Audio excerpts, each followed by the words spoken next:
Mucha gente me dice por qué pongo este título de Volver al Futuro, ¿no? Y creo que todos sabemos que existe la película, que en distintos países se llama de distinta forma, pero todos sabemos que la película de Volver al Futuro nos marcó como mucho, al menos a mi generación, de tener delante nuestro muchísima tecnología que no sabíamos si algún día iba a llegar. Y si se ponen a pensar, muchas de esas cosas ya están hoy en día entre nosotros. Entonces vamos a intentar sentirnos como en una película, pero pensar que muchas cosas que nosotros quizás hace muy poco tiempo pensábamos que en geología no íbamos a usar, hoy están presentes, ¿sí? ¿Y por qué hablamos de tecnología ahora, justamente ahora, y qué es lo que hace que hablemos de tecnología en estos momentos? Porque si escucharon la terminología, ahora estamos en la industria 4.0, pero ¿cuántos saben de esa industria o qué se imaginan que es la industria 4.0? ¿Por qué le estamos poniendo ese nombre a este momento en el que estamos todos actualmente o trabajando o próximos a trabajar o estudiando para trabajar de lo que nos gusta? Cuando hablamos de industria 4.0, no es algo que sea de ya, no es algo que es de hoy, es algo que viene hace bastante tiempo y que fue introducido como concepto ya en el 2011 en Alemania. Por lo tanto, ya llevamos bastantes años inmersos en esta industria y quizás no le dimos el eslogan del 4.0 hasta hace poquito tiempo, cuando quedamos todos un poco restringidos con esta pandemia y tuvimos que empezar a acelerarnos en usar tecnologías. Pero básicamente esta industria 4.0 en la que nosotros estamos ahora, tenemos que entenderla como una revolución industrial. Y tiene que tener la importancia que tiene toda revolución industrial a lo largo de nuestra vida social y de nuestra civilización, ¿sí? Entonces, cuando tengan un poquito de tiempo, vuelvan atrás y miren cómo ha ido progresando el mundo y cómo hemos progresado socialmente a través de cada una de esas etapas en la industria en la que les hemos puesto algún nombre particular para marcarla. Y básicamente lo que hacemos nosotros como seres humanos siempre es mirar atrás cuando ya eso pasó con un tiempo bastante laxo, largo, y empezamos a analizar los beneficios. Pero nosotros ahora estamos viviendo una revolución industrial, que es la del Internet, el sistema ciberfísico, la realidad aumentada, la realidad virtual. Estamos bastante inmersos en ese mundo ahora, y eso forma parte de la industria 4.0. Lo que eran las computadoras, la electrónica, la automática, tenemos que mirarlas como parte de la revolución industrial que ya pasó, la industria 3.0, ¿sí? Que empezó en 1969, yo ni siquiera había nacido, por suerte, soy joven todavía, pero a lo que apunto es que estamos realmente inmersos en un cambio muy importante y como tal tenemos que asumir todos los desafíos que nos va a implicar eso, porque a veces todavía estamos pensando que algunos tipos de tecnologías como alguna cuestión automatizada o electrónica forman parte de cosas muy nuevas y en realidad ya están quedando un poquito obsoletas. Entonces, con esa breve introducción, para que entiendan por qué hablamos de Industria 4.0, tenemos que pensar, o les propongo que hagamos un viaje hacia el futuro y nos hagamos tres preguntas. ¿Qué es lo que buscamos en el futuro nosotros ahora desde este punto de vista industrial y hablando de minería concretamente y de geociencia y de recursos naturales o recursos geocientíficos? ¿Qué es lo que buscamos en el futuro? ¿Cómo vemos ese futuro? ¿Y cuándo estaremos listos para afrontar ese futuro? Si podemos respondernos esas tres preguntas, vamos a tener un buen viaje, ¿sí? Y vamos a poder volver al futuro como en la película. Entonces, ¿qué es lo que buscamos? ¿Qué es lo que buscamos nosotros en estos momentos? Buscamos una transición, como le estamos llamando ahora, transición energética, que nos permita tener un desarrollo sostenible y sustentable de nuestras formas de vida, de nuestra forma de habitar el mundo. Y para eso, ¿qué necesitamos?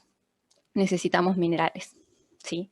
Y para esa transición, para una minería climáticamente inteligente que provea estos materiales o estos elementos que necesitamos para tener un desarrollo sustentable, necesitamos saber qué, dónde, cómo buscarlos. Y si se fijan en la tabla que les presento aquí en el diapositivo de la parte izquierda de la tabla, hay unos cuantos minerales que son claves al menos en una proyección de lo que podemos esperar necesitar hasta el 2050. Antes, o prácticamente en marzo, se hablaba todavía de las demandas hasta 2030 y muchísimos objetivos de desarrollo sostenible hasta 2030. Pero en mayo ya salió el informe de lo que necesitamos hasta 2050, hasta 2050. ¿Sí? Entonces, si quieren ir a buscar el informe y enterarse realmente de lo que necesitan saber para estar mejor preparados, aquí tienen la dirección del informe del Banco Mundial, en donde está toda la demanda de metales hasta esa fecha.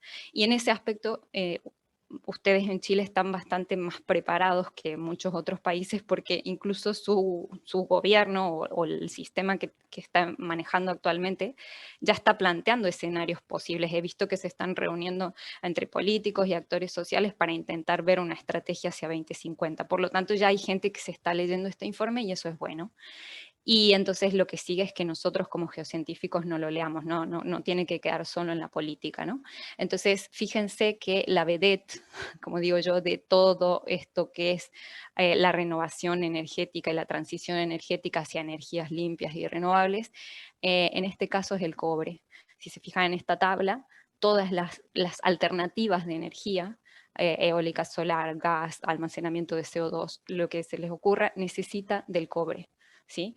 Y necesita de una producción de cobre que va a requerir mucho esfuerzo, que ahora lo vamos a ver un poquito más adelante, pero básicamente lo que estamos buscando es optimizar y hacer eficiente el almacenamiento de energía.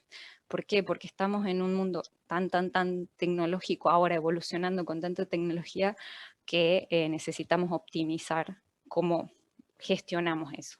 Entonces, si también queremos en esta pregunta de qué tenemos que conocer sobre el futuro o cómo proyectamos eso que necesitamos entender es la situación de principalmente nuestro país o el país en el que estemos residiendo, habitando, qué demandas o qué ofertas puede tener ese país, que nosotros como geocientíficos tenemos que saber qué recursos hay.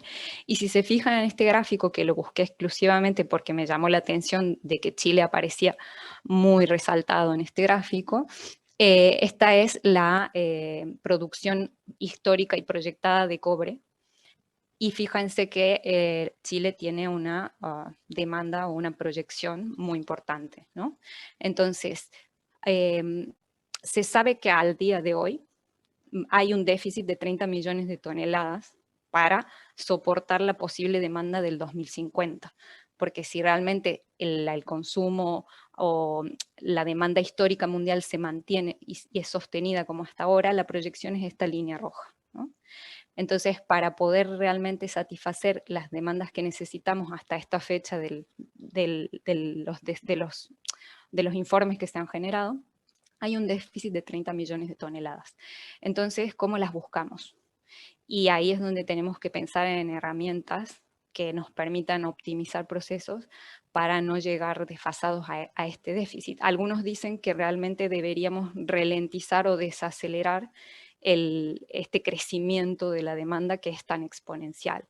Otros dicen que lo ideal sería poder tener nuevos descubrimientos de recursos y otras personas apuntan a tener mayor reciclaje. Y en definitiva tiene que haber una combinación de todo porque no podemos ir para un extremo o para el otro.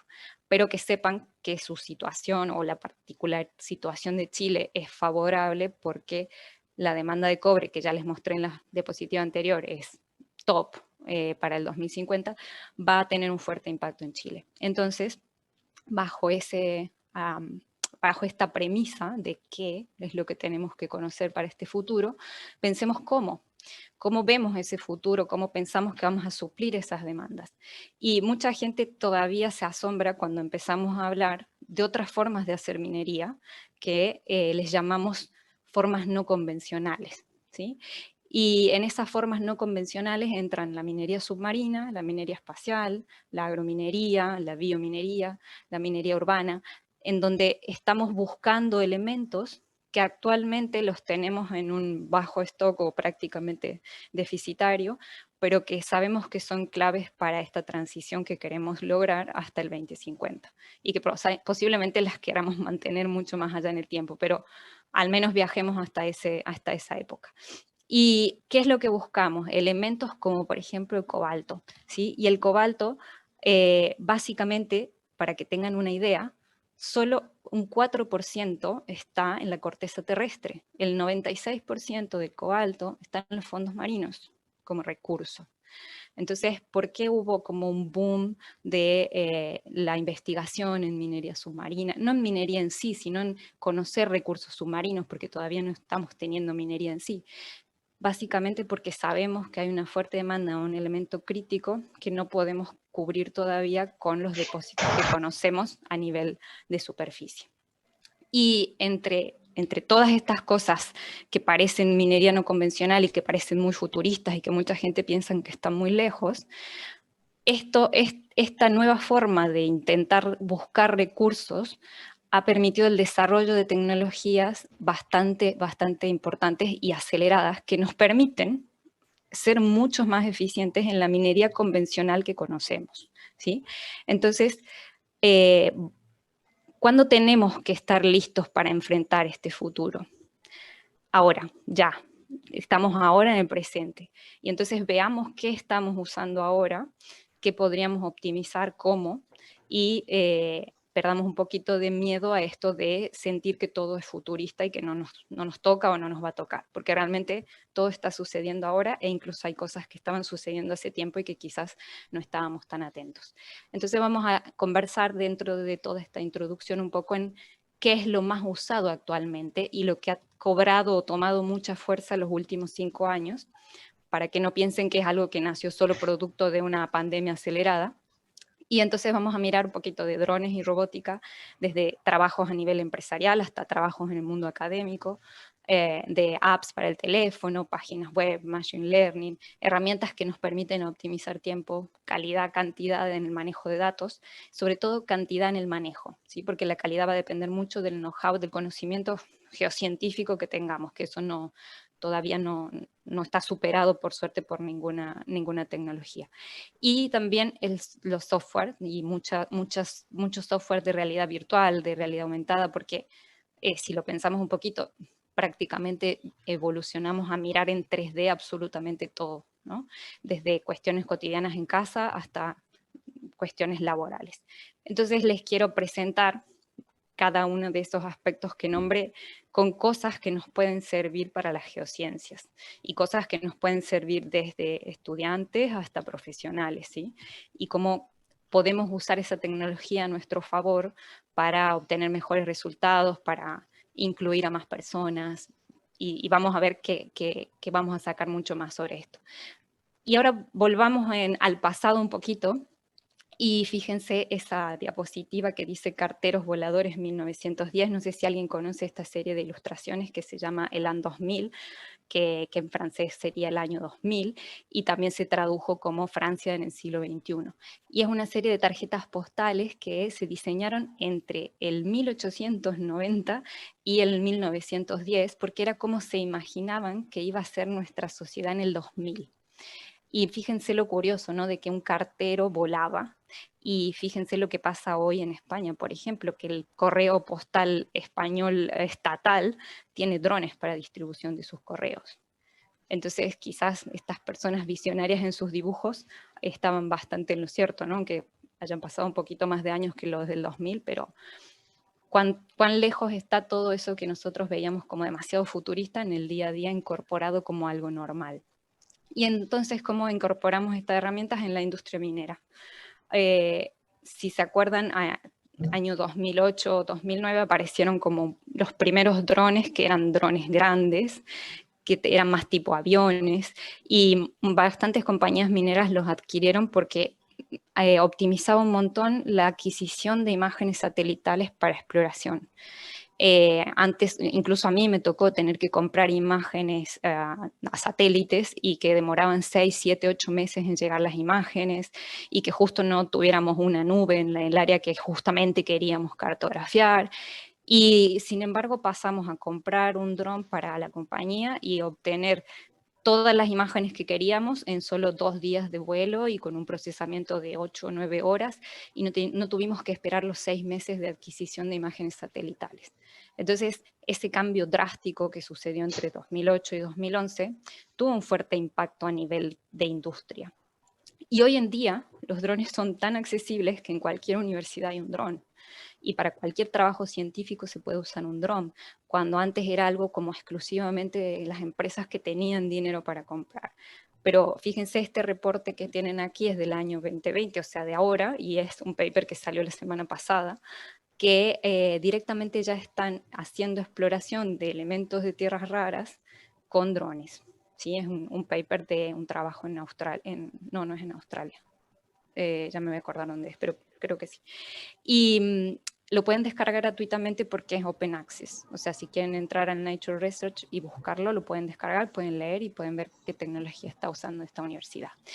Entonces, ¿qué tiene de impacto esto de los drones? Porque todo el mundo ya vio que los drones funcionan, que se usan un montón, que hay drones cada vez más sofisticados, que hay drones cada vez más pequeños. El que yo tengo ahí en la mano es un dron que prácticamente cualquier persona podría comprar hoy para hacer cosas. Aquí hay bares en donde se va a beber una cerveza y se hace carrera de drones dentro del bar, o sea, que es algo que ya es una tecnología que no es imposible prácticamente para nadie. Pero lo que llama la atención del mercado de drones y su proyección hasta el 2050 es el valor añadido que le podamos dar a los servicios ofrecidos con drones. Y ahí tenemos que ser como geocientíficos bastante despiertos para encontrar oportunidades, porque es un mercado que tiene muchísimo crecimiento, que simplemente en los últimos 2 o 3 años creció tuvo unas ganancias de 23 millones de dólares, con un crecimiento anual del 30%. Y ya no tanto en cómo se fabrica un dron, porque está muy conocida la forma de fabricar un dron, puedes comprar repuestos y fabricarlos tú en casa, sino realmente qué obtenemos con los datos de los drones. Y ahí está la clave, y ahí es donde nosotros tenemos que empezar a tener esa imaginación que tenían los dibujantes de Francia desde hace mucho tiempo para imaginarnos cómo recolectar información y cómo usarla, ¿no? Y ahora les quiero mostrar simplemente 2 videos que probablemente voy a ir hablando encima de ellos y no van a escuchar sonido, pero de cómo están usando algunas empresas drones para hacer cosas. Por ejemplo, en Antamina ya desde el año 2016 se usa drones para cartografiar los bancos del Open Pit en lugares donde los geólogos ya no tienen acceso. También se están usando para monitoreo de voladuras, se monitorean gases, se mide fragmentación, se mide la calidad del aire después de una voladura. Aspectos que cuando incluso yo tenía que hacer estas tareas en campo, no podía avanzar más de 200 metros un día de mapeo, y después tenía como 2 o 3 días de gabinete hasta pasar los mapeos del banco, y ahora con un dron simplemente podemos volar la mitad de un open pit en media mañana, tener una cartografía que directamente pasa a nuestro software, actualizar los modelos muy rápido, y todas estas cosas realmente ya no son inaccesibles para ninguna empresa minera en sí. Entonces, ¿dónde está el gap en que quizás nosotros, como geocientíficos, no estamos preparados para usar esta tecnología, o no sabemos cómo, o no nos atrevemos porque pensamos que es muy futurista y que no podremos asumir esos desafíos? Entonces, piensen que el cambio en la implementación de la tecnología va a estar en nosotros, ya no es tanto en cuán accesible es, sino cuánto nos sentimos preparados para manejarla. Y dejando de lado los drones, hablemos un poquito de aspectos de robótica, que estamos viendo en la industria minera aplicada como robótica en sí. Cuando hablamos de robótica pensamos que va a venir un robot como en las películas de Terminator, y no es así. En la minería hace muchísimo tiempo se utiliza la robótica. Se la utiliza con los equipos autónomos como cintas transportadoras, se utiliza en todos los aspectos de almacenamiento de datos en la nube, todos los sistemas a nivel generalmente de todas las minas, o al menos el 80% de las minas a nivel mundial, tienen todos sus sistemas digitalizados y computarizados, tienen la mayoría sistemas a distancia de acceso remoto. ¿Cuántas personas no han tenido la oportunidad de tener un token, un VPN para conectarse en cualquier parte al contenido de su empresa? Y esto también forma parte de la robótica y ya está implementado hace mucho tiempo. pero pensemos un poquito cómo vemos esa robótica o cómo nos la imaginamos nosotros. Quizás estos hombres que dibujaban las postcards de Francia en 1899 se imaginaban hombres voladores. Y también se lo imaginó la película de Volver al Futuro con un patinete volador, pero fíjense cómo implementaban las tecnologías para simular que estaban volando en patinetes. Y no vayamos tan lejos. El año pasado Francia hizo una demostración militar en París de lo que son sus nuevos policías voladores. Entonces, ¿cuán lejos estamos de ese futuro? ¿No? Realmente está entre nosotros. Entonces, ¿cómo podemos pensar que esas tecnologías nos ayudan en la minería? Con la implementación de simuladores y de equipos autónomos que cada vez son más sofisticados, pero que nos ayudan a mejorar todos los aspectos de seguridad que puedan tener un impacto negativo en nosotros, en nuestra persona, en nuestra salud, en el medio ambiente. Entonces tenemos que empezar a usar estas tecnologías para mejorar todo lo que de alguna manera necesitamos mejorar. ¿Y qué pasa con los simuladores, los equipos autónomos? Nos permiten practicar la tarea como si realmente estuviéramos en el sitio, cometer errores si nos tenemos que equivocar para poder aprender y a su vez no tener consecuencias, ni ambientales, ni físicas como persona, ni daños operativos, ni pérdidas económicas, porque simplemente estamos simulando un proceso. Entonces, todos estos equipos realmente han marcado un cambio importante en la forma en que aprendemos a hacer minería, cómo nos entrenamos antes de. Y cuando trabajamos con equipos autónomos que realmente hacen un trabajo que era complicado para las personas y que esto permite que se optimicen tiempos, costos y además nos permitan a nosotros estar más concentrados en resolver otro tipo de problemas que no sean tan automáticos, realmente la tecnología ayuda mucho, ¿sí? Entonces fíjense que ya muchas minas tienen camiones autónomos o transporte de carga autónomo que están tan bien programados que no hay riesgo de colisión, no hay tiempos de demoras operativas, no hay malas maniobras, entonces realmente mejoran muchos aspectos. Y además, para que no pensemos que todo ocurre en las empresas, si miran el video que está abajo, de un robot que es como un perro, esto está diseñado por una universidad.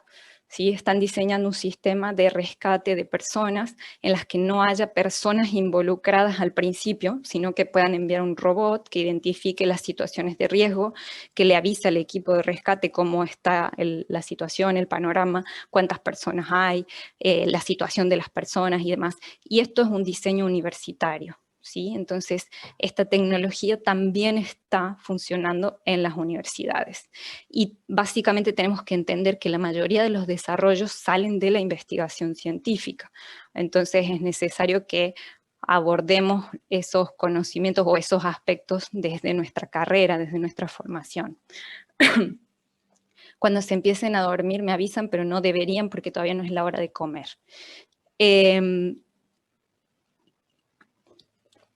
Cuando yo pienso un poquito, o sea, yo a veces me pregunto, ¿qué estamos haciendo con todas las tecnologías que se generan, por ejemplo, en la NASA? ¿No? Y por qué nosotros no las estamos aplicando tanto en la minería, cuando yo veo que otras industrias, e incluso a veces hasta el arte y la música, aplican mucha más tecnología que nosotros los geólogos.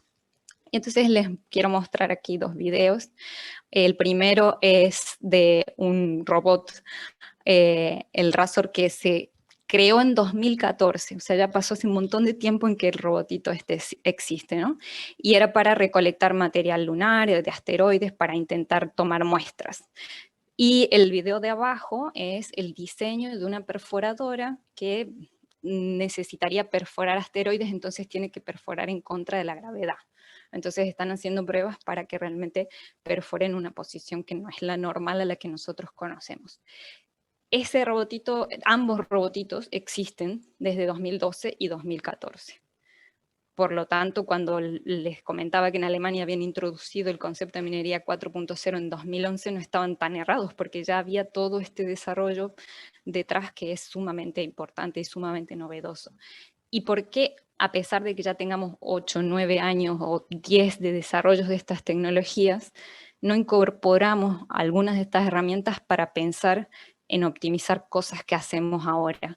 Por ejemplo, el primer robotito que está aquí arriba, que recolecta muestras, lo podríamos enviar a frentes de cargas que se han derrumbado y no es necesario meter maquinarias enormes, y este tipo de herramientas que obviamente no vamos a ir a buscar un asteroide, pero cuando tenemos material colgado en un banco de un pit y es riesgoso para la seguridad, ¿por qué no nos ingeniamos de utilizar esta tecnología para implementarla en las máquinas y no exponer a las personas? O sea, hay un montón de cosas que creo que existen, que están y que quizás no sabemos todavía aprovecharlas. Entonces, una de las formas o las opciones que yo veo posibles es empezar a conocer que existen. Y un poquito esta idea de ir al pasado, volver al presente, mirar el futuro, es para que nos demos cuenta que como geocientíficos tenemos muchos desafíos todavía, ¿no? Y si pasamos ahora, dejamos los robots, pasamos a las apps o las páginas web, todo lo que es el aprendizaje automático, hay muchas personas que todavía están muy descreídas de estos mecanismos, ¿no? Y las entiendo, o sea, entiendo perfectamente a quien cree al 100% y al quien no, porque hay que ser muy criterioso y saber bien qué es lo que estamos programando. Pero otra de los aspectos en los que a mí me gusta volver al pasado, esta fotografía ya no es de la serie de postcards de Francia, sino que es de otro autor, y se planteaba en 1958 cómo sería la educación a distancia, ¿no? Y fíjense que es como que estamos viviendo en el futuro, que ahí hay una especie como de auto volador, que podría ser un dron perfectamente hoy, como unos trenes de alta velocidad que hoy existen, y todo este sistema de una profe en una computadora. ¿Y qué nos está pasando hoy? Es lo que hay, ¿no? O sea, hoy nosotros estamos charlando de esta manera. Y esto ya existe hace mucho tiempo, pero quizás estábamos muy cómodos en una zona de confort en la que no necesitábamos quizás acelerar nuestro aprendizaje sobre algo, y hasta que no nos pasó esto de tener una pandemia en medio, nadie se pensó que podía estar estudiando a través de un ordenador y que no importa la edad. Puede ser un niño, puede ser un adulto, puede ser un anciano. Quizás antes una persona mayor no podía ir a la universidad por su condición física, por sus problemas de salud, y hoy en día puede estar sentada en su casa estudiando, puede completar sus estudios. Pero esto ya existía, simplemente no lo estábamos usando. Entonces, ¿cómo podemos empezar a sacarle más provecho para nosotros, ¿no? Que la tecnología en definitiva no nos tiene que dominar, sino que nosotros tenemos que dominarla para optimizar todo lo que queremos hacer. A mí me gusta mucho usar apps en mi teléfono, o sea, yo mi teléfono lo llevo a todos lados y creo que ustedes también. Es más, salen al campo y se olvidan el teléfono y son capaces de volver a casa después de 10 kilómetros de recorrido para buscar el teléfono, porque se mueren si están 10 días en el campo sin el teléfono. Entonces, podemos llevar un montón de herramientas al campo, podemos llevar un montón de herramientas a nuestro lugar de trabajo que nos sirvan para hacer lo que hacemos, para hacer geología. Y hay muchas, a mí laboralmente hay un montón que me gustan, yo ahí se las menciono, pero no porque quiera que todo el mundo la use, simplemente porque son las que a mí me sientan cómoda. La idea es esa, que prueben, que instalen cosas, que cuando salen al campo tengan 4 o 5 apps distintas y prueben si les sirve, si funciona, si no funciona.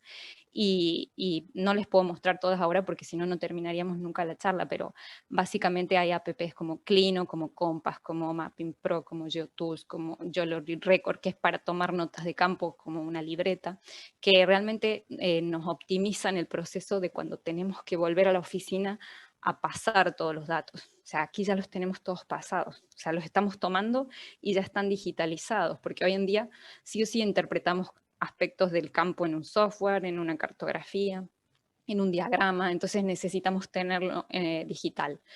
Si lo cargamos en el teléfono o en una tableta, ya nos estamos ahorrando ese paso intermedio, entonces estamos disminuyendo un montón de errores que quizás cometeríamos por transcribir algo o porque nuestra libreta se borró, se mojó, se nos perdió o lo que fuera. Desde el punto de vista de networking, básicamente nos estamos conociendo hoy en día nosotros así, por una app que es LinkedIn, por ejemplo, por una red social laboral. Hay muchas, y para trabajar hay muchas. A mí me gusta mucho una que se llama Trello, que les aconsejo que la prueben para trabajar en equipos, trabajar en grupos cuando tienen que generar proyectos y las personas están muy lejos unas de otras. Realmente a mí me sirve mucho. se conecta a todo, se conecta a Google Drive, se conecta a Canva, se conecta a Pinterest, se conecta a donde ustedes quieran y permite generar un entorno de trabajo que es bonito. Y bueno, también todos saben usar Google Drive, todos saben usar Dropbox, que en ese sentido creo que nadie tiene problemas en identificar cómo usarlas, pero lo ideal es que sepan usarlas bien, que les sirvan realmente para optimizar su trabajo y no para simplemente un modo de distracción. Y desde el punto de vista científico hay muchas también que son muy interesantes y que les recomiendo que empiecen a usar, como los gestores bibliográficos. Yo uso mucho Mendeley, toda mi parte científica la gestiono ahí. Después hay una app que me encanta que se llama Researcher, que la tengo siempre en el teléfono para leer las noticias científicas más innovadoras, más importantes, la que más se leyó, la que es tendencia y demás. Y después hay muchas otras como libros que ustedes pueden llevar completamente en una app en el teléfono. Libros de mineralogía, libros de petrología, en ese sentido hay mucho. Aquí un pantallazo muy rápido de lo que es algunas herramientas para el campo, como el FileMove o el FileClino, que les permite hacer cartografías, medir estructuras, y realmente creo que todos saben que usando brújulas en el teléfono, en el campo, realmente hay datos que son muy buenos. Incluso ya hay artículos científicos que respaldan el uso del teléfono en comparación con las brújulas. O sea que están evolucionando cada vez más los geolocalizadores y los acelerómetros de los teléfonos y todo lo que involucre poder medir estructuras en el campo, y no están muy lejos de tener una buena lectura como una Brunton o como un Asunton, como cualquier otra brújula. Y también hay herramientas que están saliendo mucho ahora que me gustan, como lo que está desarrollando Imago. A mí me gusta mucho lo que hace esta gente, en la que está intentando obtener mucha información geocientífica de todas las fotos que tenemos. Almacenamos tanto volumen de información fotográfica que muchas veces queda sin usar y que podríamos como optimizar, ¿no? Y básicamente podemos ir con el teléfono, hacer foto del afloramiento donde tomamos la muestra, escanear el código de barra de la muestra para no tener errores de numeración, de etiquetado.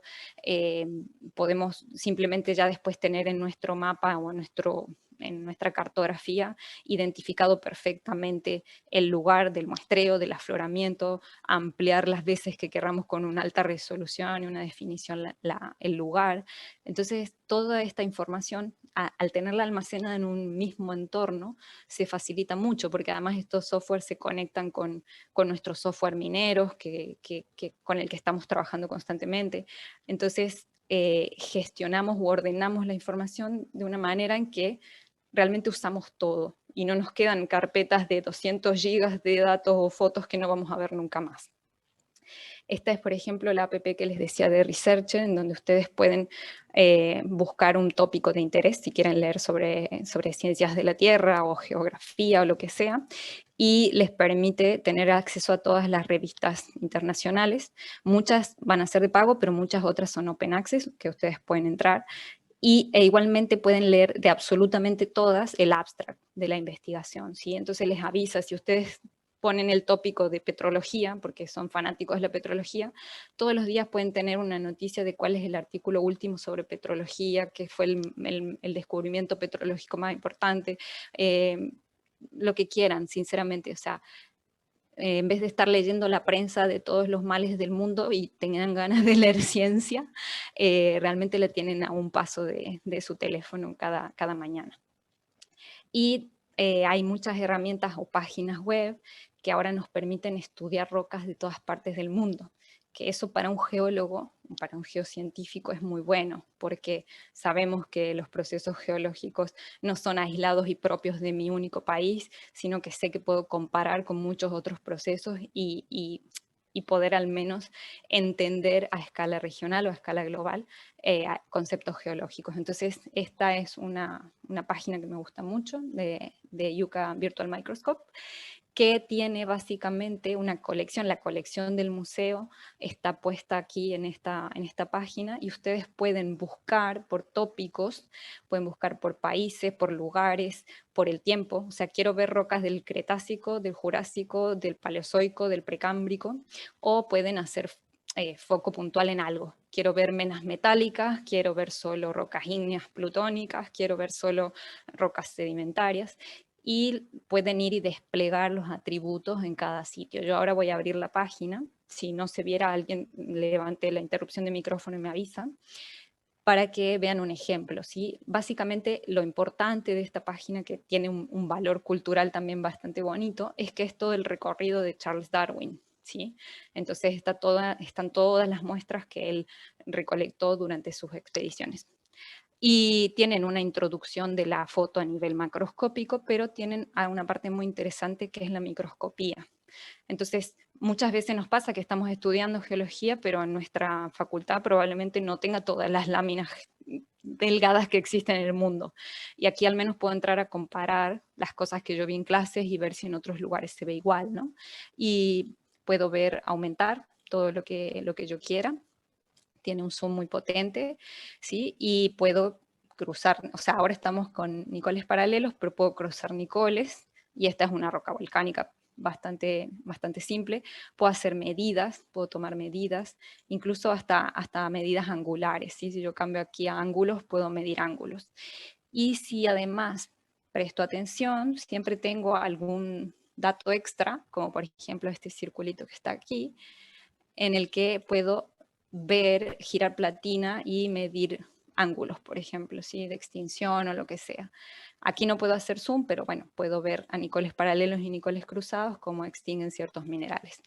Como esto realmente hay mucho, esta página tiene una colección enorme de todo lo que quieran ver, se los recomiendo para realmente aprender y comparar con sus procesos, pero también hay cosas muy curiosas como las gigamacro. No sé si escucharon hablar de estas fotos que tienen muchísima resolución, que hoy en día permiten ver cosas que a veces ni siquiera con el microscopio que tenemos en la universidad lo podemos ver.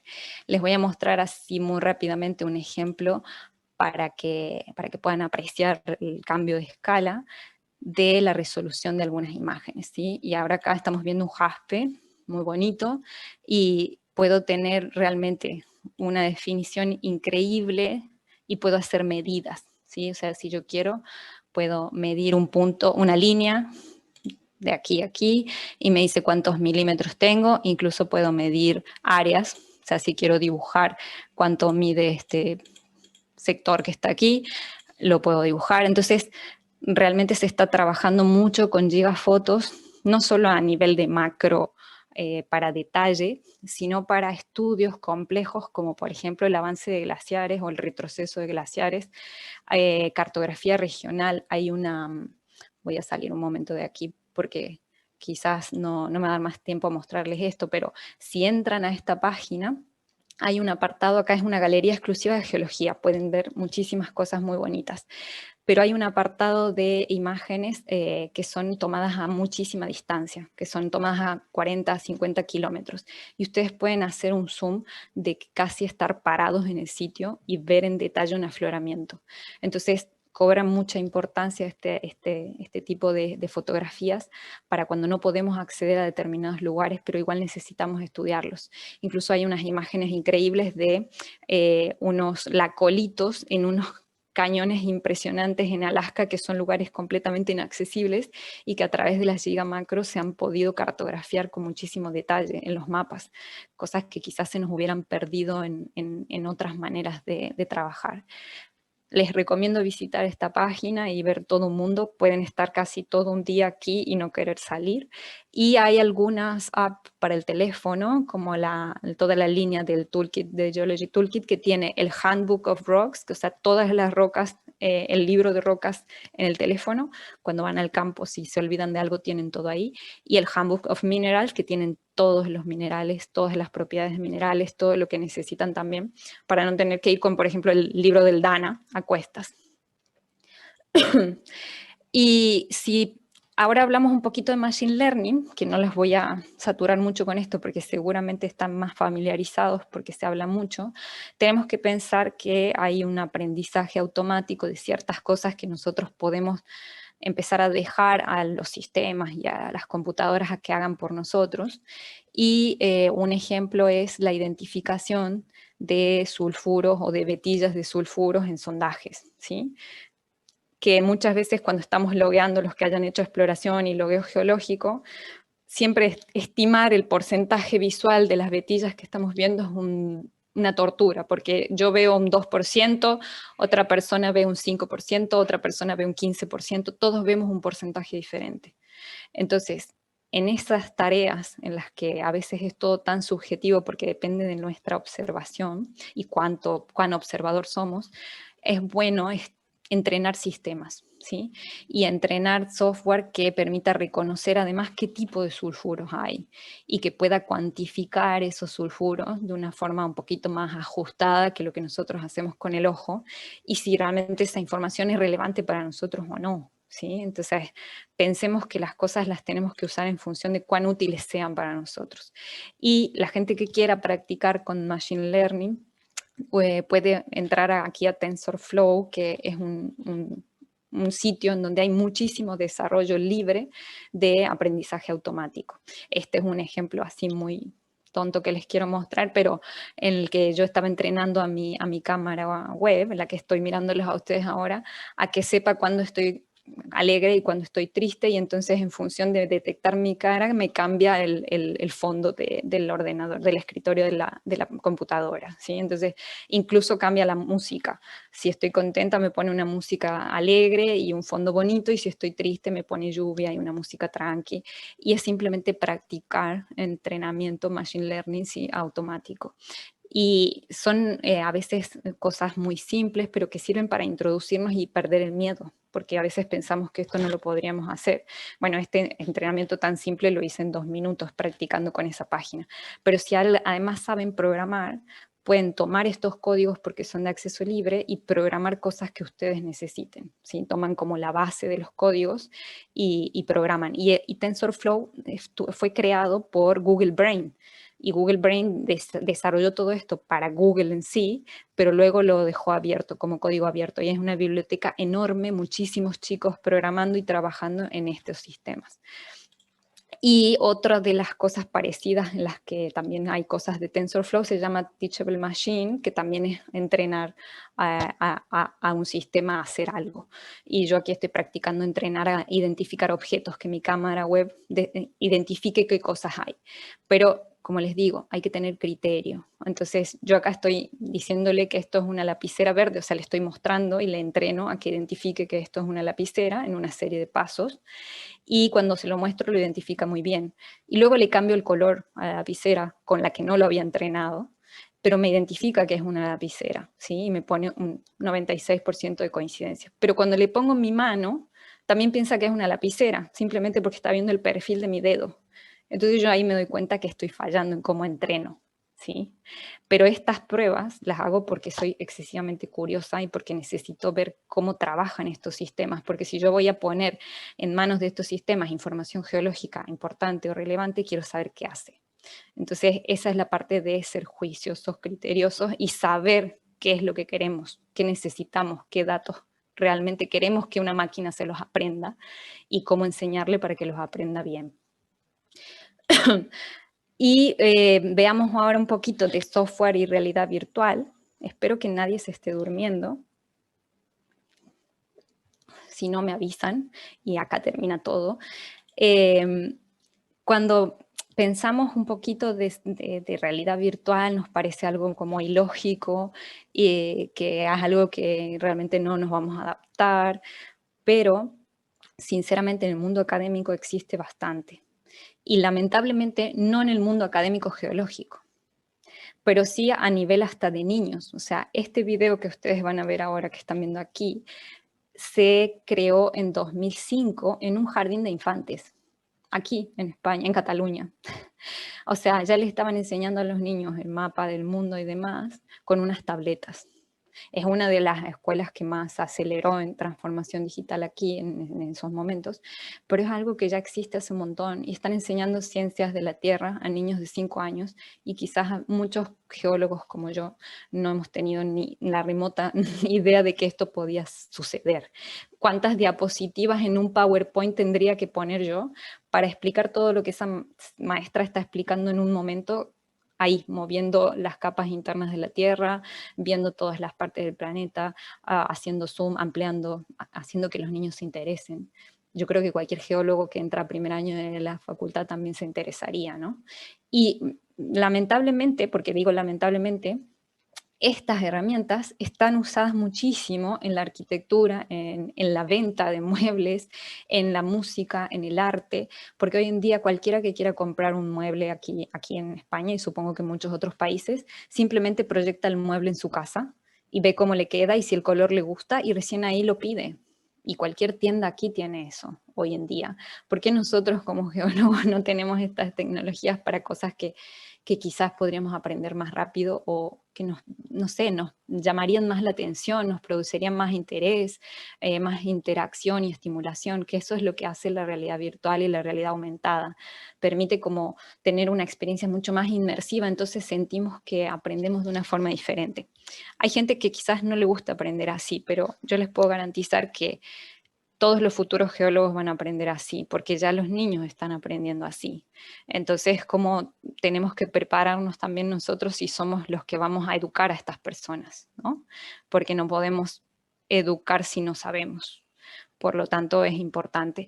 Y ¿quién no ha estado jugando esta pandemia con llevar a su casa un tigre, un cuerpo humano, simplemente con su teléfono? Y todo lo pueden desarrollar, pueden descargarse la app de ArtCore by Google y probar cómo funciona la realidad aumentada en el teléfono, proyectar cosas en su casa. Y esto es el sofá que ustedes están viendo aquí atrás y yo estuve probando también durante toda la pandemia traer animalitos virtuales a casa, o sea, y es increíble porque nunca pensé que iba a estar al lado de un oso panda, que lo escucho comer, que lo escucho que se mueve y realmente llama mucho la atención. Entonces me imagino que es un proceso de aprendizaje que realmente va a tener un fuerte impacto. ¿Y qué están haciendo los centros de investigación y las universidades con esto? Que estamos intentando mirar, no solo miramos cosas del espacio, también estamos mirando nuestro planeta. Y acá les voy a mostrar dos videos que los voy a intentar poner en mudo, reproducir en paralelo para que vayamos más rápido, en el que Noruega, el de arriba es Noruega, está intentando optimizar algunos sistemas para los alumnos cuando van al campo y cuando los alumnos van solos al campo para optimizar aspectos de seguridad, mejoras de seguridad y cuando el estudiante tiene muchas dudas, que se pueda conectar con un profesor que esté de manera remota y que ese profesor le pueda brindar asistencia.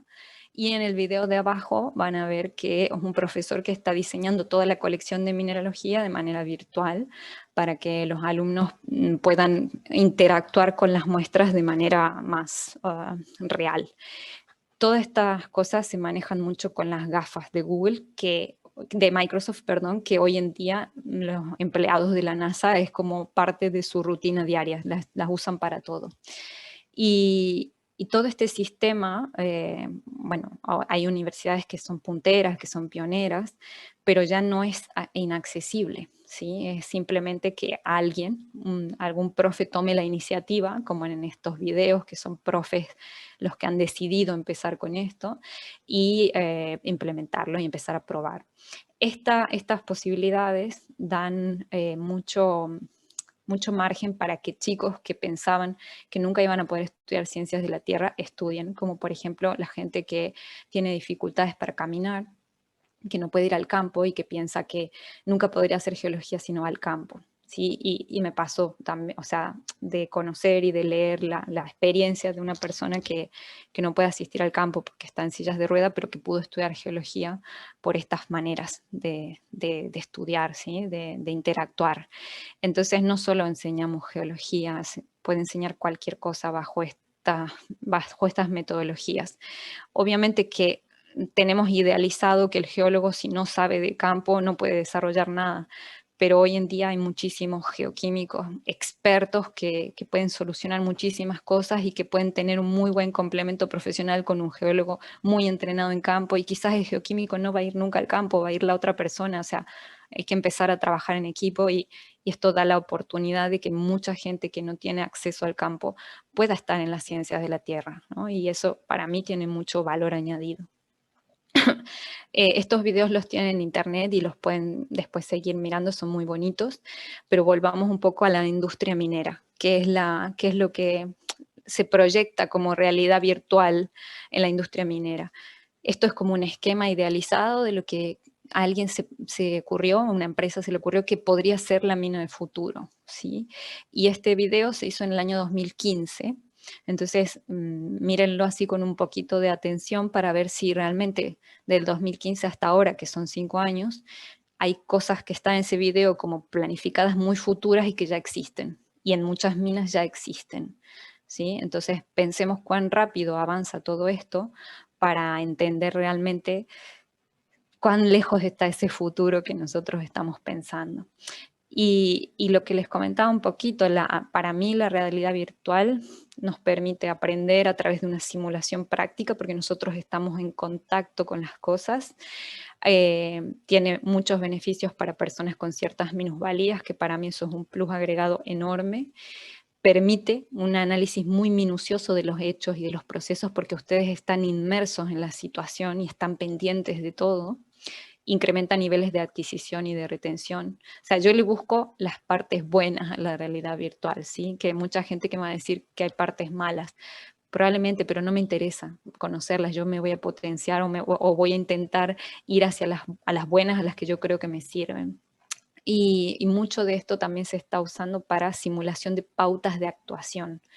¿Qué hacemos en caso de? Y entonces como que nos ponemos en esa situación virtualmente para poder responder de alguna manera. Y este video que también lo ven aquí, lo pueden consultar en internet y yo les voy a dejar después un documento donde tienen acceso a prácticamente todo lo que muestro aquí para que puedan mirarlo con más detalle. Estas tecnologías, hay muchas empresas que ya han empezado a usarlas, empresas que dan datos, proveen servicios geocientíficos y servicios mineros, ¿no?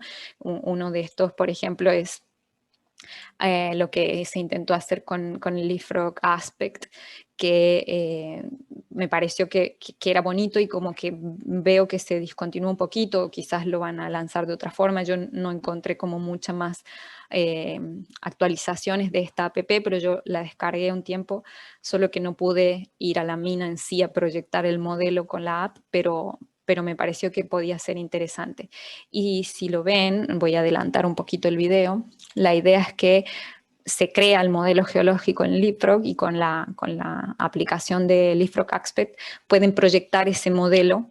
En este caso hacen una prueba desde un helicóptero en una mina en Canadá que siempre tiene problemas por las condiciones climáticas y demás, entonces hacen como una planificación de lo que puede ser el diseño de la mina y demás, y empiezan a proyectar como en realidad aumentada los aspectos técnicos. Entonces ellos hablan ahí en esa prueba de que les pareció muy útil porque como que pueden tomar decisiones antes de ejecutar una obra y no tener que gastar dinero en hacer algo que quizás después no sirve y demás. Obviamente son cosas que hay que probar si funcionan o no, pero es una herramienta que está disponible. Otra que se está usando mucho en el mundo del petróleo está usando mucha realidad aumentada.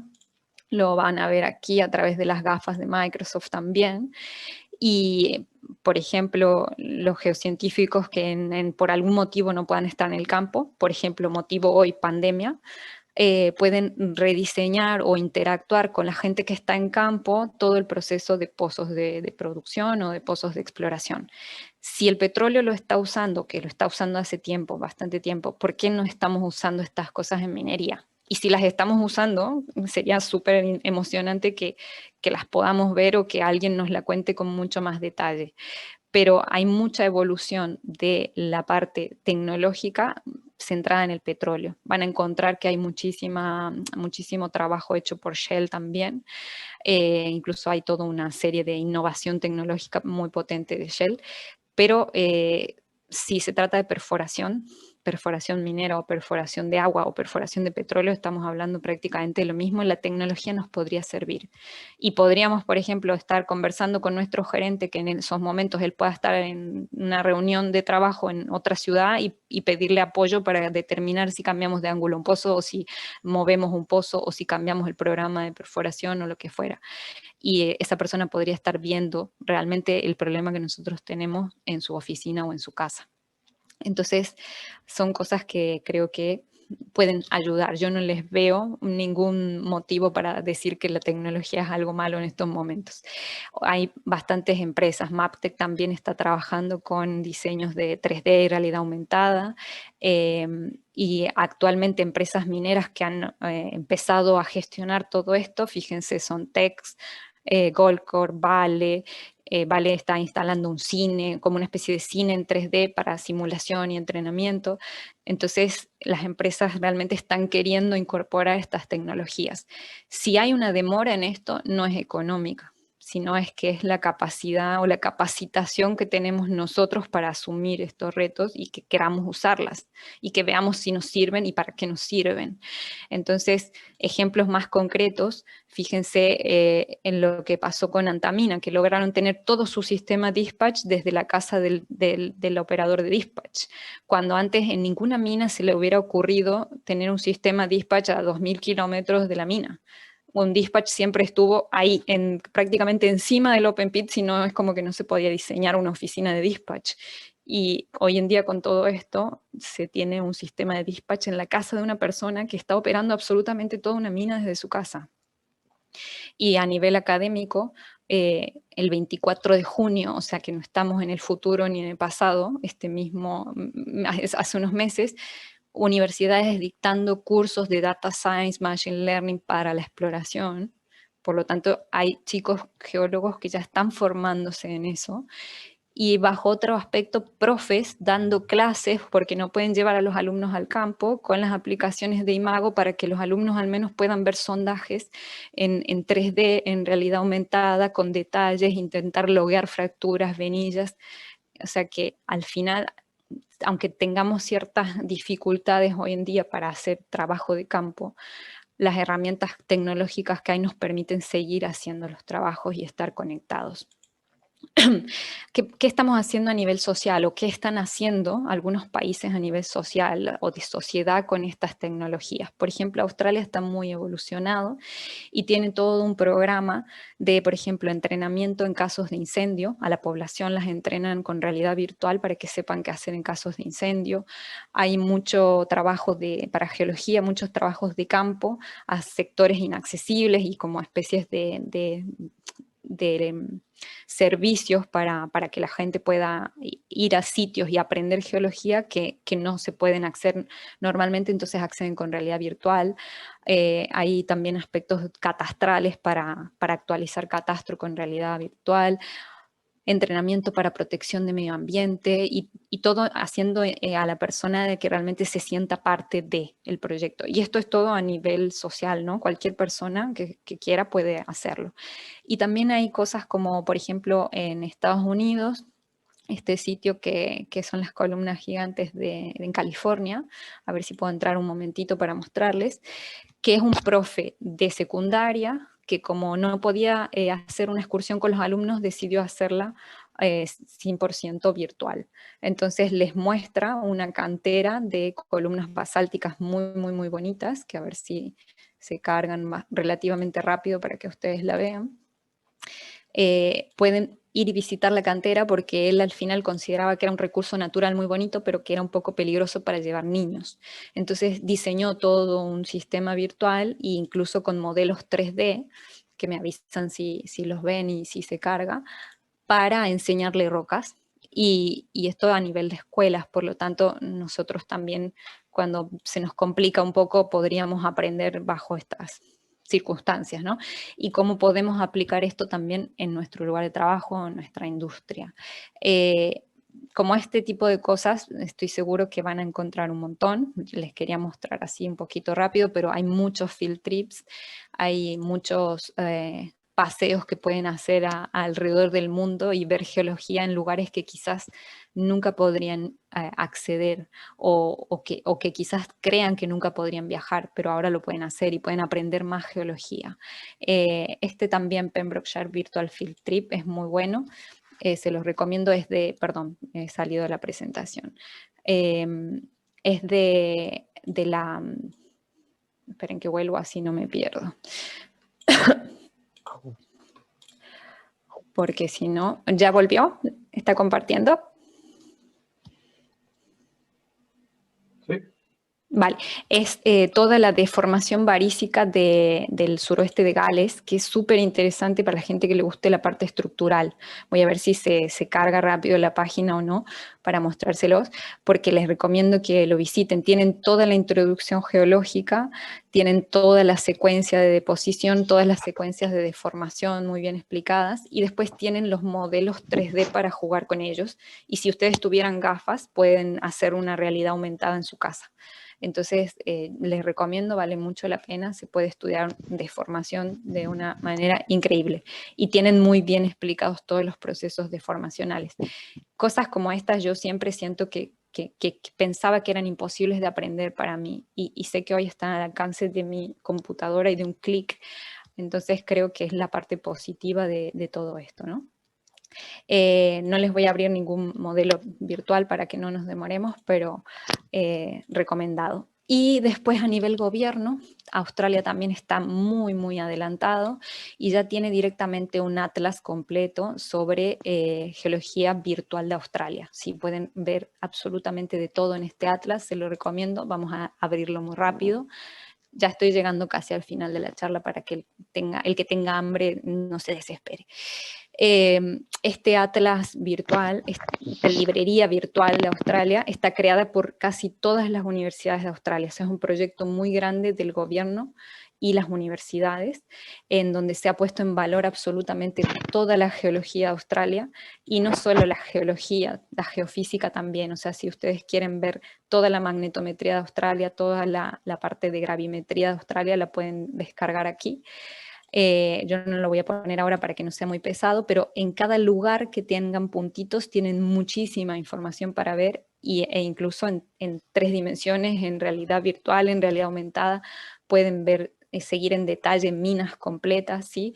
Con mucho zoom, con actualización, si incluso trabajaran en, por ejemplo, gente que se dedica a estudiar pasivos ambientales, puede estudiar todo Australia directamente porque tiene acceso absolutamente a toda la información.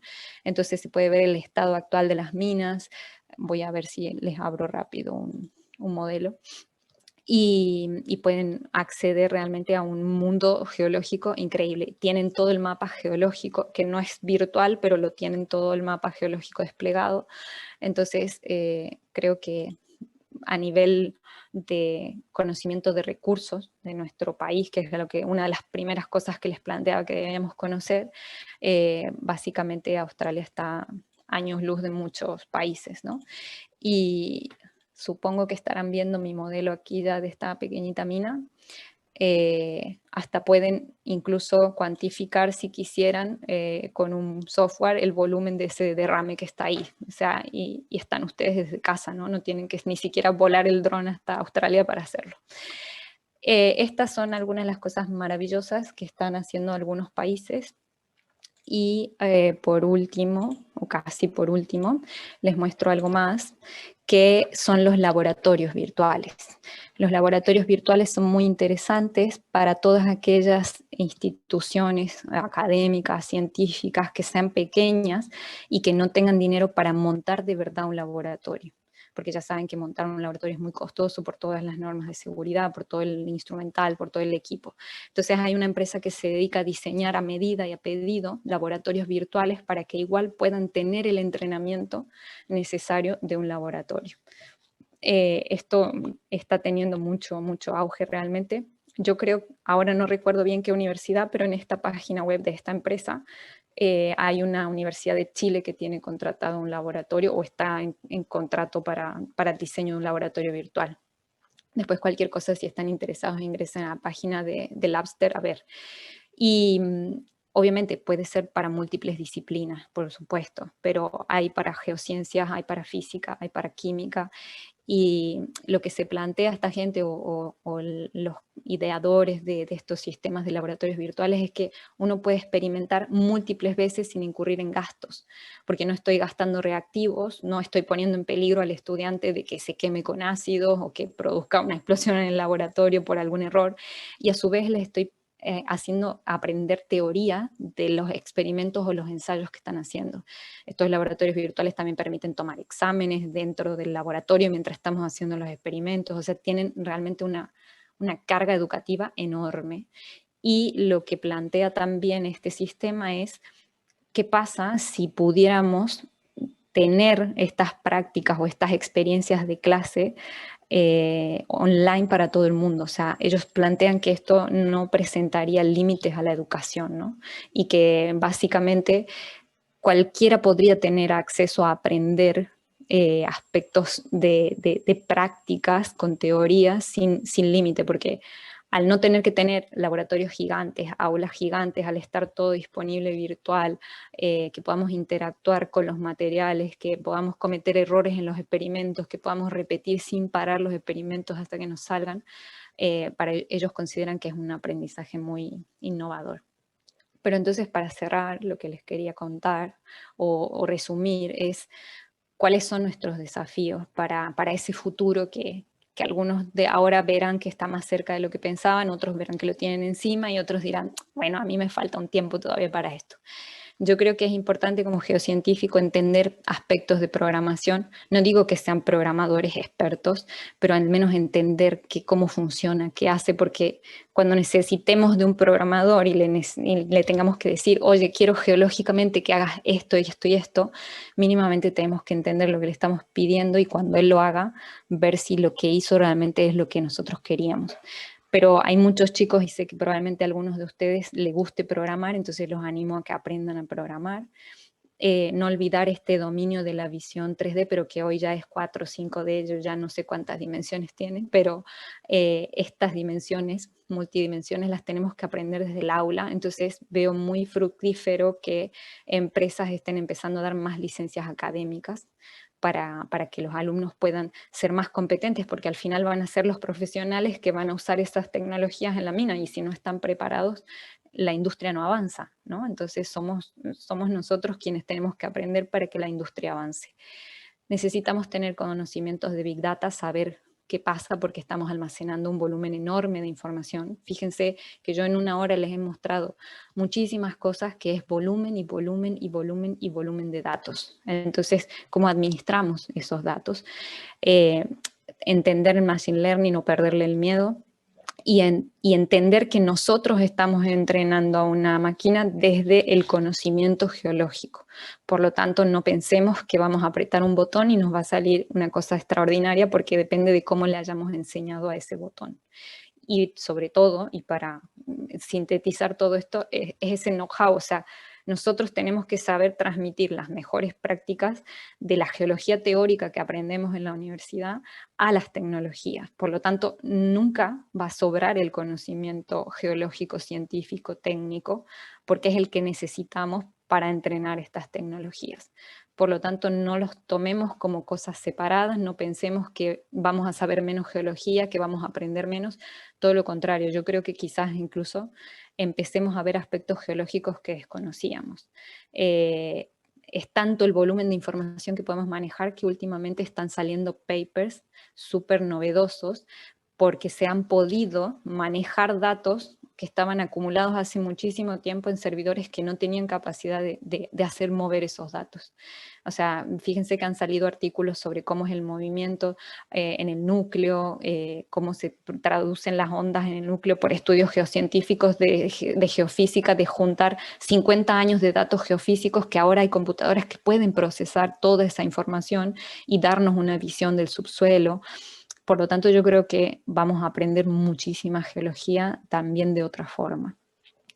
Y bueno, como cierre, yo escuché a un señor que se llama Iván Vera, que seguramente lo habrán escuchado mucho en Chile, que tiene una empresa que se llama Inspiral, que él decía que veía en algunos aspectos que hay trabajos que son inhumanos y que realmente es necesario que lo hagan las máquinas, no las personas. Y yo en eso estoy de acuerdo. Entonces estoy de acuerdo en que la tecnología tiene que venir a reemplazar ese trabajo que es inhumano y que nosotros podamos tener otro momento para aprovechar de optimizar nuestro conocimiento y hacer cosas que realmente sean mucho más productivas y que no tengamos que estar sometidos a hacer trabajo inhumano. Entonces ahí es donde tenemos que buscar el chip de ese cambio tecnológico para mejorar la esperanza de vida de las personas, relaciones de salud, de seguridad, trabajos idóneos, ¿sí?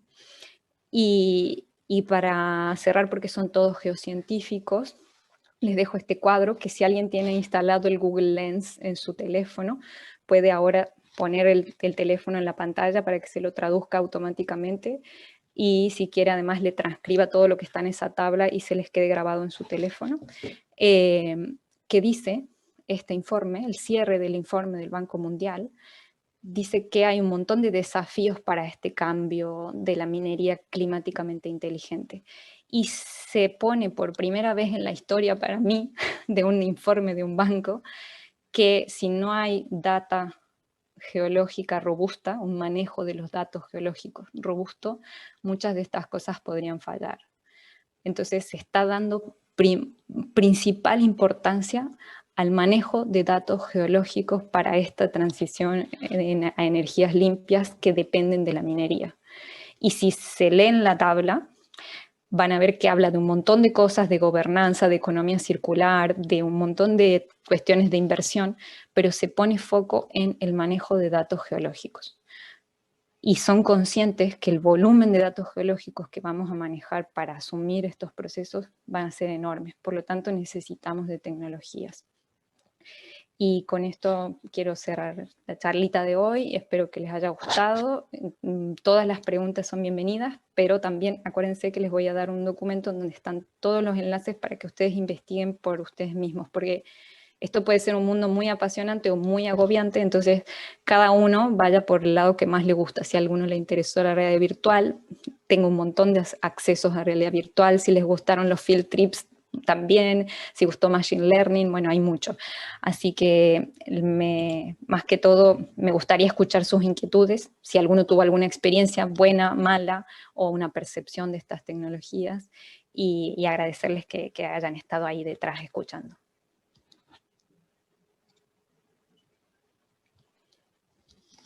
Muchas gracias,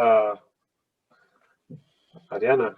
La verdad es que muy, muy interesado en todo lo que nos has mostrado, y nuevamente agradecerte tu buena disposición y la muy, muy buena preparación que nos hiciste de todos estos documentos con materiales interactivos. La verdad es que te felicito por esta contribución en este espacio. Así que...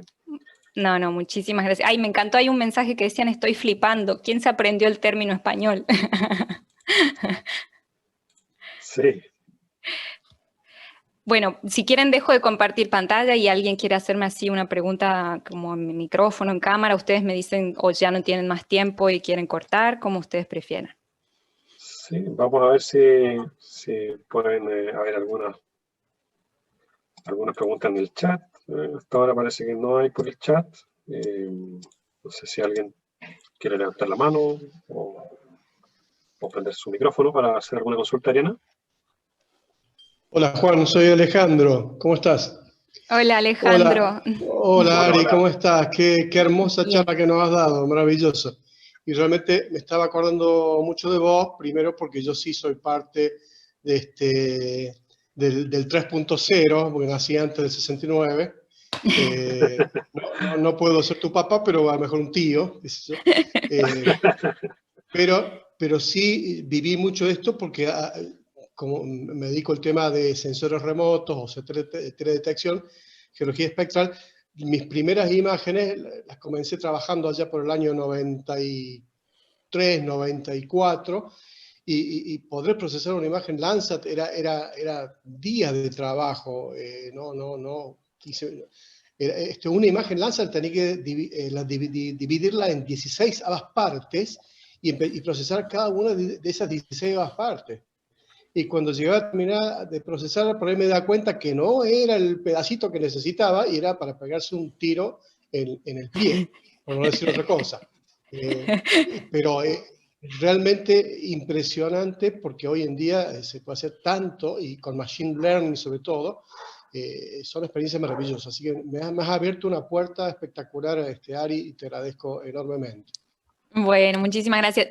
Tenía un video ahí que no lo reproducí porque es un poquito largo, pero de todo lo que se puede hacer con un solo dron dentro de un proyecto minero, que es impresionante, porque desde control de inventarios hasta control patrimonial, hasta revisión de tendido eléctrico, hasta el control vehicular, hasta la escolta de camiones de carga cuando pasa por pueblos cercanos a la mina. Con un solo dron estás optimizando muchísima huella de carbono o de liberación de CO2 porque reduces mucho el uso de combustibles para esas tareas, por ejemplo.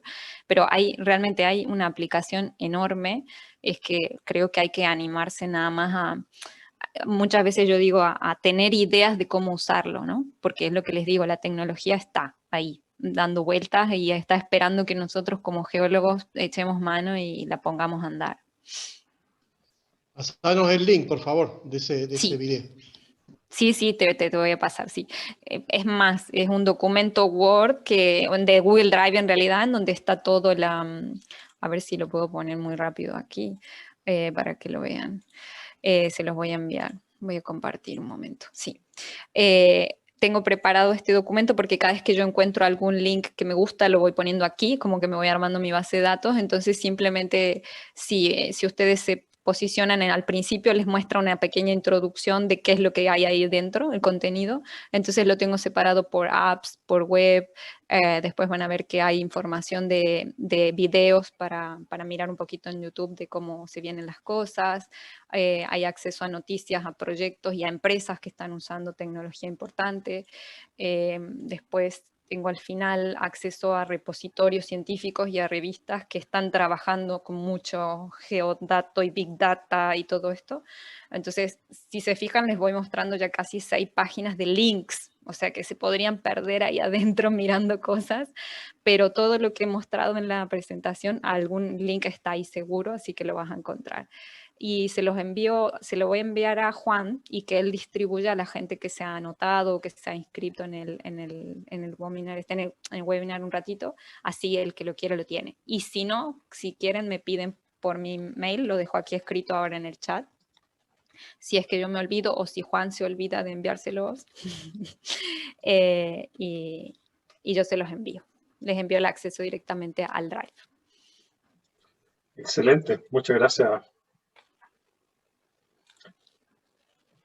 Ariana. Por ahí hay una consulta, Luis, indica que, claro, mostraste, ¿cierto?, en esa aplicación que le estaba enseñando a reconocer el lápiz. Entonces, aquí la pregunta indica que ¿qué tan complejo sería programarlo de acuerdo a tu experiencia? Y ¿cuándo considerarías que la interpretación en este caso de la aplicación con la webcam puede ser confiable? Mira, ¿Cómo fue tu experimentación? Mi experimentación fue 10 minutos programando 7 elementos que tenía en mi mesa. Entonces empecé mostrándole mis auriculares, el teléfono, la lápiz, o sea, les estoy mostrando ahora las cosas que tengo en mi mesa. Y en 10 minutos programé todo y realmente el único fallo que encontró fue el lápiz, el que yo les mostré. Todos los otros objetos nunca tuvo fallo. Entonces yo le escribí al chico que hizo el código preguntándole cuál podía ser el error.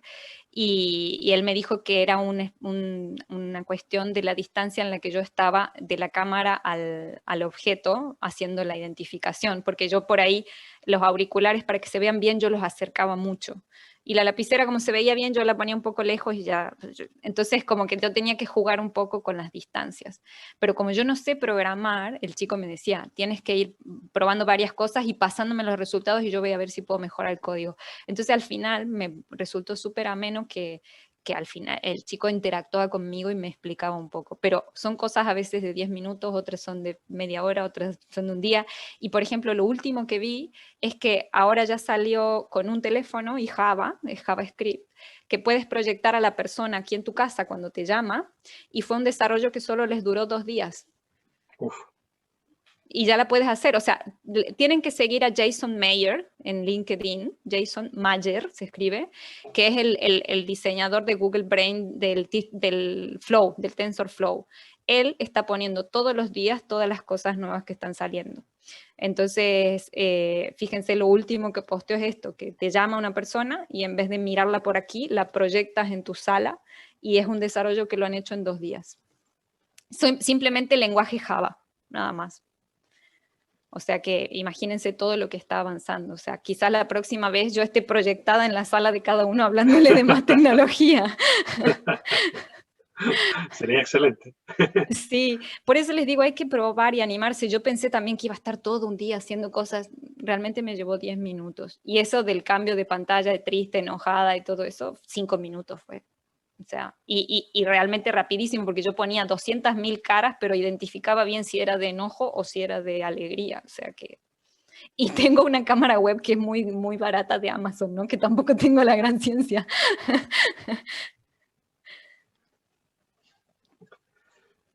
Sí, increíble, ¿eh? Increíble que tengamos este nivel tecnológico y efectivamente podemos sacarle mucho más provecho, como comentaba Ariana, y empezar a salir empezar la etapa de experimentación, ¿cierto? De poder de ir buscando estas aplicaciones, subiéndose a los temas tecnológicos y ver efectivamente a partir del conocimiento geocientífico cómo ir maximizando estas herramientas para distintos fines, como tú dices, desde la casa hasta el trabajo. eh, Sí, sí, eh, sí. Y sobre todo yo siempre lo pienso en cómo podemos hacer que todo sea más accesible para la gente que no tiene acceso. ajá. Y al final yo creo que la tecnología nos ayuda en muchas cosas. Entonces, si además eso lo podemos poner en la industria minera y hacer que los minerales sean accesibles para mucha gente, creo que el efecto es multiplicador más o menos. Pero hay una pregunta que nadie me ha hecho, pero que seguramente todos la piensan, y yo les quiero comentar así una última cosa. Mucha gente dice que esto va a quitar mucho trabajo a las personas, ¿no? Y como geólogos nosotros podríamos pensar que es así, hay gente que podrá decir que no. Pero les quería contar que hay un estudio que está haciendo la gente de Ernst Young y de Eduardo Valente, que está ahí en Chile trabajando también para Ernst Young, con una universidad de Australia para evaluar cuántos son las pérdidas de empleo por automatización. Entonces ellos están viendo con esta universidad cuáles serían las carreras que ayuden a compensar esas pérdidas de empleo. Y ellos llegaron a la conclusión en este estudio que la pérdida de empleos va a ser de 33 millones de puestos de trabajo. Pero lo que les sorprendió cuando terminaron el estudio es que se van a requerir crear nuevos 77 millones de empleos relacionados principalmente a carreras como matemática, física, ingeniería, ingeniería de datos, programadores, estadísticos, todas carreras que hoy son los que tienen las matrículas más bajas. Entonces también es como un poco llamado de atención a si nos queremos reciclar o renovar o si queremos hacer algún máster de algo o si queremos hacer una especialidad, pensar en cuáles son las carreras que puedan ser muy demandadas bajo estas circunstancias tecnológicas también, ¿no? Y ser como proactivos a la hora de estudiar nuevas cosas, básicamente. Sí, genial, genial. Justamente hace unos días atrás salió harta información respecto a ese punto, Ariana, y claro, efectivamente hay muchos también colegas geocientistas que están hoy día iniciando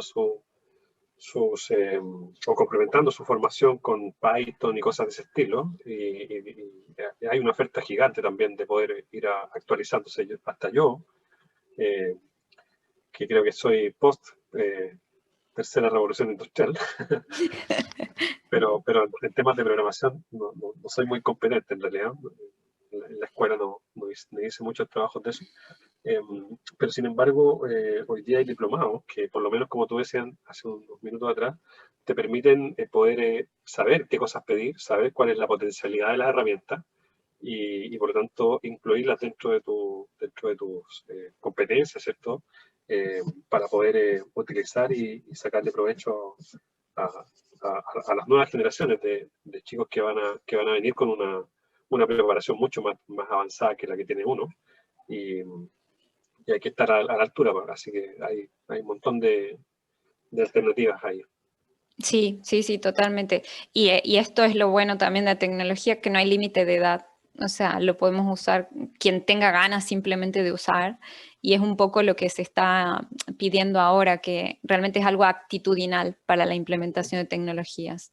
Es querer usarlo, nada más, porque cada vez las están haciendo más simples para que más gente la quiera usar. Entonces, sí, creo que ahí está la clave. Y yo tampoco soy experta tecnológica en saber programar y cosas así, pero yo sé geológicamente lo que quiero.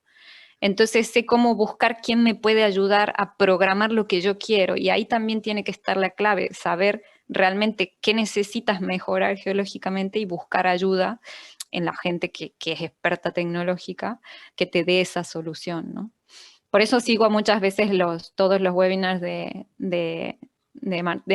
Martínez, porque presenta muchas cosas novedosas también tecnológicas con ALS y demás que vale la pena saber que existen, porque cuando tenga un problema de identificación de minerales sé que puedo ir a preguntarle a él cómo resolverlo, por ejemplo. Estos webinars sirven también para encontrar gente que te diga, oye, sí, puedes resolverlo así, así, así, aunque tú no seas el experto, pero siempre encontrarás otro experto. Así que, bien, bien. Ahí creo que hay una pregunta. Ari, ¿me podrías decir el nombre de la app que dijiste al final de la presentación para traducir el cuadro? Ah, Google Lens. A ver si se los muestro rápido en mi teléfono, pero es muy fácil. Y lo bueno es que, a ver si la ven, no sé. Google Lens. Que identifica todo, o sea, está configurada en el idioma de tu teléfono, entonces detecta automáticamente cualquier idioma que quieras traducir simplemente poniendo el teléfono en la pantalla. Pero además no solo traduce, transcribe lo que le estás mostrando y te lo guarda en un documento. Y si lo quieres además traducido, te lo guarda traducido. Y si además quieres identificar alguna cosa porque no sabes qué es, simplemente le pides identificar y te lleva a la página web en donde tienes mucha información de esa cosa que no conoces. O sea, es muy interesante. O sea, es algo que salió de Google hace 7, 8 meses y funciona muy bien. Ari, Sí, las tecnologías se llegaron para quedarse hace rato. Totalmente. Sí, sí, sí. Por ahí hay otra consulta, dice, respecto a las apps de dispositivos que mostraste para los móviles, ¿se limitan a algún sistema operativo en particular? Yo todas las que uso son de Android porque es el teléfono que tengo. Entonces no sé probar en otras, ¿no? No sé, sé que hay muchas para iPhone que funcionan muy bien, brújulas que funcionan súper bien, pero yo todo lo que uso es Android, entonces cada uno tendría que probar según su sistema operativo. De acuerdo. David creo que quería preguntar algo, que recién sacó el micrófono. No, era la duda que estaba colgada en el chat. Uh-huh. Y, bueno, como acotación, yo trabajo como estudiante en el laboratorio de innovación de mi universidad y aplico drones. Y cuando empecé a hablar de los drones, yo estaba literalmente flipando, como lo dije en el chat al principio. y es literalmente, para mí al menos, es abrumador la cantidad de herramientas y opciones que tengo con la tecnología. Así que es algo como que cuando lo miro, que se me puede escapar de las manos, porque es mucha aplicación, mucho que aprender todavía, incluso mucho que desarrollar en el área. Entonces, yo soy uno de los convencidos que la tecnología debe venir a facilitar la geología, porque en realidad la geología ha sido como muy recelosa de avanzar. En realidad, así lo veo yo en el tiempo. Como que la industria de la geología o industria minera avanza por la gran ganancia, pero la tecnología no la aplican tan directamente. O se demoran un poco más. Y eso sí, y a nivel académico es importante ese desfase. Entonces, si somos nosotros los que aprendimos a no usarla, es difícil que la pongamos en marcha. Sin ir más lejos, yo me vine a Barcelona hace 5 años para el doctorado y doy clases en la UBA, entonces cuando me vine le dije a los alumnos, ok, hace 5 años atrás tenemos que hacer todo online. Y fue muy difícil que se instalaran Skype para tener las clases hace 5 años atrás. Y de a poquito empezaron a conectarse y a entrar a las clases hace 5 años atrás. Entonces, este año, cuando tenía que obligadamente ser virtual para todo el mundo, le agarró la desesperación a todo el mundo de que no sabía si lo iba a hacer por Zoom, por Teams o no sé qué, por no sé cuánto. Y yo ya venía hacía 5 años dándola virtual porque estaba aquí, y además yo encontré una página web en donde podía montar toda mi clase de manera gratuita online, y los estudiantes podían entrar gratuitamente online. Entonces hace 5 años que tengo toda mi materia gratuitamente online en internet. Y para mí fue como ese momento un desafío enorme, porque no quería dejar de dar las clases, pero me encontré con que este año todo el mundo estaba como yo hace 5 años atrás, y era como, yo decía, esto ya lo viví. Es muy curioso. En el chat, Carlos pregunta qué tan difícil es desarrollar alguna aplicación de este estilo por cuenta propia. Yo creo que no es difícil porque, como te digo, yo me descargué el otro día la aplicación para crear contenido virtual de Google, que es gratuita, esa que les decía ARC, Google no sé qué, y parecería que es fácil. Todavía no he creado nada, pero parecería que es fácil, porque además te lo explican así como para niños. Presiona aquí, haga esto, haga lo otro. Que yo creo que si te quieres animar, Carlos, y probamos cosas, ningún problema, ¿eh? Sí, genial, genial. Ok, yo creo que hemos tenido una súper dinámica exposición hoy día. Nuevamente agradecerle a todos los que estuvieron en el panel, los comentarios de los que hicieron ahí, tanto al chat como presencialmente. Nuevamente agradecerte, Ariana, tu disponibilidad, tu gentileza y el muy interesante tema que nos viniste a refrescar.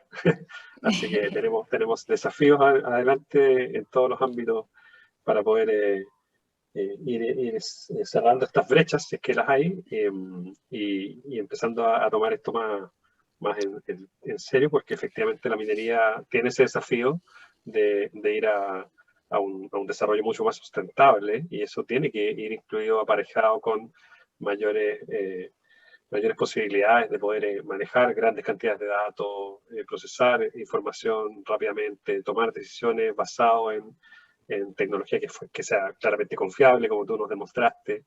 Así que muy contento por que pudiéramos hoy día estar escuchándote, Ariana. Así que Muchísimas gracias. Cualquier cosa, ya saben, ahí tienen mi correo, mi LinkedIn, todas las tecnologías posibles para que nos conectemos. excelente. Y además, bueno, vamos a compartir a los asistentes y también a los que no pudieron estar hoy día tu síntesis de sitios de interés, que yo creo que ya varios estamos expectantes ahí de poder.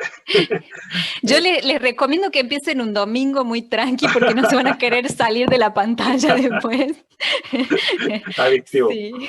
Sí, o al menos un field trip cada domingo a distintas partes del mundo. Sí, así que bueno, me alegro que les haya gustado mucho. Muchísimas gracias por la invitación. Gracias, Alejandro, por haberme recomendado para estar con ustedes. Y bueno, seguimos en contacto cualquier cosa. Esto recién empieza.